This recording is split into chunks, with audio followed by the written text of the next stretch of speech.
Picture the raw, diesel-powered utility of modern agriculture, shrunk down to a scale where the heavy machinery is operated by a creature that weighs less than a hockey puck. Welcome to the micro-farm arena. It's a 4x4-foot enclosure, lined with perfectly manicured rows of dried grass, where the rules of the harvest are strictly enforced. In the red corner, we have Rusty. He's methodical, focused, and ready to work. In the blue corner is Daisy. Her playstyle is best described as pure, unadulterated chaos. The prize waiting at the finish line is a massive sunflower seed trophy. To win it, we're going to find out if human-engineered strategy can actually harness raw rodent instinct. Scaling down agricultural equipment requires precise math. As machines get smaller, gravity has less of an effect, but surface friction becomes a significant hurdle for these tiny components. This schematic shows a 3D printed hitch connecting a miniature tractor and micro-trailer, accommodating a small animal's pulling capacity without drag.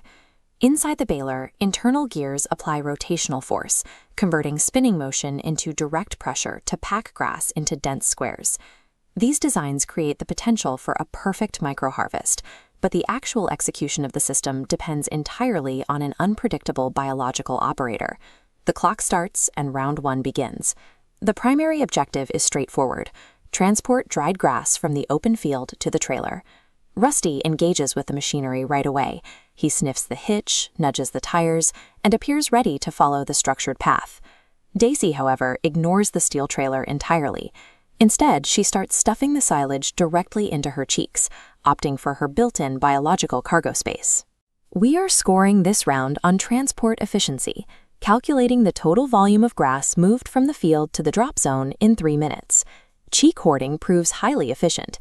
It bypasses the need to load the micro-trailer entirely, immediately disrupting the intended mechanical process of the game. The challenge now shifts to baling. This requires the hamsters to feed loose grass directly into the machine, demanding precise, linear movements. This split screen illustrates the disconnect between machine and animal. On the left, we need a straight, rigid mechanical path for the tractor. On the right, we see a winding biological tunnel because the hamster's instinct to burrow takes over. Rather than gathering her own material, Daisy charges straight into Rusty's carefully collected pile, pushing him aside to claim his harvest. This heat map graphic visualizes a concept called territorial resource guarding. The rings show how an animal claims a food source and defends the area around it for rivals. Survival traits make cooperative farming impossible. The equipment sits idle while a turf war unfolds.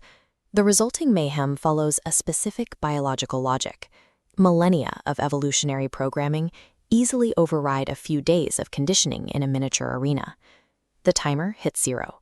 The dust settles in the arena, and we can finally tally the results. This bar chart breaks down the final harvest volumes. It shows a stark contrast. The mechanical trailer moved a tiny fraction of the material compared to the volume transported by Cheek-Hoarding. Daisy claims the championship. Her aggressive, direct foraging strategy maximized yield, outpacing Rusty's methodical attempts. The winning agricultural strategy didn't require gears or 3D printed plastic. It relied entirely on millions of years of evolution. Daisy claims her prize, a single colossal sunflower seed. We can build flawless machines and scale down complex mechanics, but nature itself remains completely and delightfully untamable. Who do you think executed the better strategy? Let us know in the comments, and suggest which human mechanical system we should subject to hamster-driven chaos next.